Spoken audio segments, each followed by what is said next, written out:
Et je salue mes camarades du soir. Bonsoir Jean-Claude Dacier. Bonsoir. Bonsoir Sébastien Ligné. Bonsoir. Chef du service politique de Valeurs Actuelles. Bonsoir à vous Mathieu Vallet. Bonsoir à vous. Et merci d'être en direct de Bruxelles, eurodéputé et porte-parole du Rassemblement national.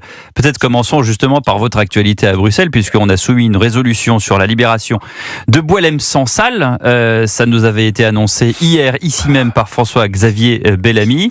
Vote, j'allais dire, quasi unanime. En tout cas, ça a été adopté, mais on a eu quand même, deux députés qui se sont illustrés, en l'occurrence Rima Hassan et Manon Aubry. Oui, écoutez, moi j'étais porteur d'une résolution qui demande la libération de Boualem-Sansal et qui conditionne les aides financières de l'Union européenne à sa libération près d'Algérie. Effectivement, on a Rima Hassan qui estime que Boualem-Sansal est visiblement coupable, qui mérite d'être en prison et que de ce fait-là, il reste en prison pour elle et qui ne doit pas être libéré par l'Algérie. Donc je pense que elle travaille pour le compte de l'Algérie et pas pour le compte de la France. Et c'est un vrai problème, effectivement. Donc elle travaille, vous voulez dire, pour le gouvernement algérien, c'est ce que vous dites? Moi j'estime qu'elle travaille en fait en faveur de l'Algérie et du gouvernement algérien qui, pour lui, veut garder Boualem-Sansal en prison puisque pour l'instant il ne le libère pas malgré la diplomatie française, malgré toutes les demandes qui ont été établies par la France. Deux autres sujets directement du gouvernement. D'abord, la circulaire Valls n'existe plus puisque le ministre de l'Intérieur préconise désormais dans une nouvelle circulaire qui est annoncée à l'instant par nos confrères du Figaro, au moins 7 ans de présence en France pour être régularisé. Il appelle les préfets à la fermeté face aux sans-papiers sous OQTF. Commentaire Mathieu Vallet. Oui, c'est dommage qu'il ait fallu tant de temps pour qu'on change cette circulaire et il faut aller plus loin. Il faut que les prestations sociales et la solidarité nationale que touchent les étrangers doivent être conditionnées à 5 ans de présence sur le territoire national.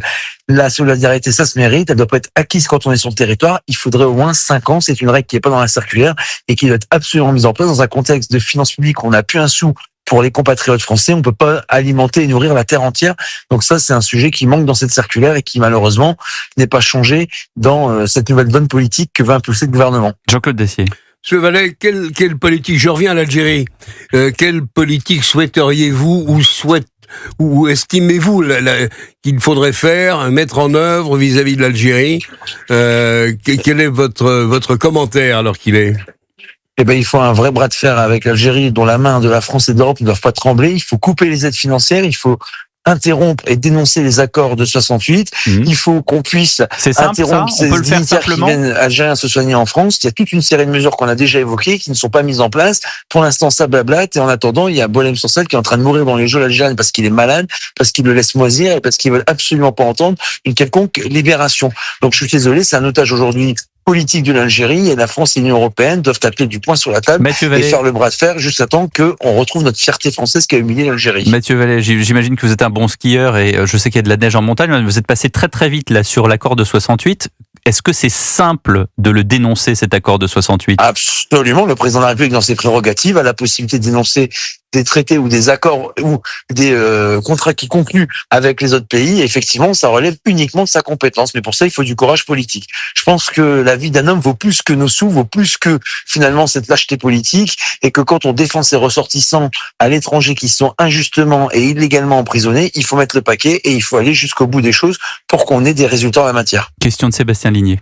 Sur la question de la relation avec l'Algérie, on se pose souvent la question, est-ce que le gouvernement Emmanuel Macron agit ainsi par incompétence, par lâcheté? Est-ce qu'il croit vraiment en une grande fraternité entre la France et l'Algérie, ou est-ce qu'il a peur des répercussions de la diaspora algérienne sur notre sol en cas de mesures drastiques? Non, mais moi, je vais vous dire, Monsieur Macron, depuis 7 ans, il fait une politique de repentance mémorielle vis-à-vis de la France par rapport à l'Algérie, notamment à la colonisation qui disait que c'était un crime contre l'humanité. On voit bien que cette mise en plan, c'est-à-dire s'allonger devant l'Algérie, en s'excusant, en allant sur place, en faisant les yeux doux, en essayant d'arranger les choses, ça n'a pas fonctionné.